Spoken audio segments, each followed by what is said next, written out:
Hi again. Um,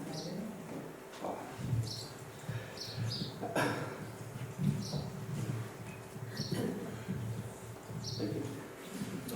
I thought I'd share my testimony about Meniere's disease that I had, and this is due to the fact that I was going to share it last night with Phil, but then someone said, hey, a card game, so I just shot off and played the game. So this is my, I don't like talking about it much. It was just, I don't know, just part of my life that I just wanted to throw away. But yeah, I had Meniere's disease, and I just remember sitting in a meeting and my ear went pop and the whole room just started spinning round, and I had to get Joanna to walk me out of the room, and I was throwing up and everything, and they took me to the doctors and they diagnosed me with Meniere's disease.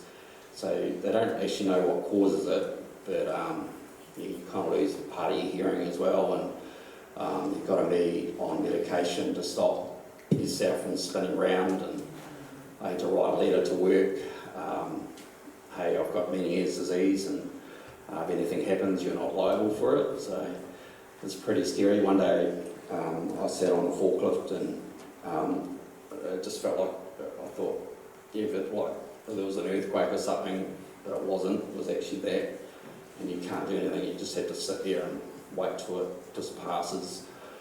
So in the meantime, this was over 9 years, and I was, I don't know why I wasn't really getting a healing. I was just, well, I kind of do. I think I was just more trying to do things on my own strength, and I threw myself into work, so I thought that would make me happy. I was working 12.5-hour days, which was ridiculous, and making myself tired. And then one year at camp, I felt really upset and walked out of camp and thought, I've had enough. And Joanna walked behind me and says, where are you going? And I said, like, I'll be all right, I just want to be alone. And I come back, and was probably feeling really sorry for myself, but understandable after so long. Joanna gave me a few words and said, look, if you're going to be sorry for yourself next year, you know, I don't want to be anywhere near you, so.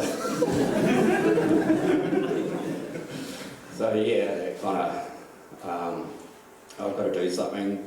So the next year, I think we had a prayer and fast, and I didn't get any results straight away, but I think the learning from it all was to seek the Lord, and I wasn't really doing that, and that was the key.